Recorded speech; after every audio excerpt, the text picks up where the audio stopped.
Welcome to one TV health. అవిసె గింజలు అద్భుత వరం. దీర్ఘకాలిక వ్యాధులున్న రోగులకు డాక్టర్స్ అవిసె గింజలను తినమని సలహా ఇస్తూ ఉంటారు. మరి అందులో ఏ ఔషధ గుణాలున్నాయో మీకు తెలుసా? అవిసె గింజల జెల్ను తాగినా, జుట్టుకు అప్లై చేసినా జుట్టు కుదుళ్ళు బలవర్తకంగా మారుస్తుంది.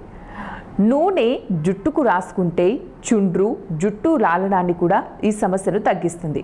ఈ గింజల్లో ఉన్న కొవ్వు ఆమ్లాలు ఇన్సులిన్ ద్వారా గ్లూకోజ్ను పెంచి రక్తంలోని షుగర్ లెవెల్స్ను బ్యాలెన్స్ చేస్తుంది. అంతేకాకుండా చెంచా అవిసె గింజలు రోజు తిన్నట్లయితే ఇందులోని విటమిన్ ఇ ర్యాషెస్, మొటిమలు నివారిస్తుంది. ఇంకా చర్మంలోని మృతు కణాలను తొలగించి కాంతివంతంగా తయారు చేస్తుంది. అవిసె గింజల్లో ఒమేగా-3 ఫ్యాట్స్ రక్తంలోని కొవ్వులను కరిగిస్తాయి. దీంతో హార్ట్ అటాక్ నుంచి గుండెను కాపాడుకోవచ్చు. ఇంకా కీళ్ళ నొప్పులు, ఆర్థరైటిస్, హైపోథైరాయిడ్ వల్ల వచ్చే నొప్పులకు అవిసె గింజల నూనె జెల్ మసాజ్ చేసే ఉపశమనం లభిస్తుంది. సో మరి ఇవ్వండి ఇవాల్టి టిప్స్. మరిన్ని టిప్స్ కోసం చూస్తూనే ఉండండి వన్ టీవీ హెల్త్.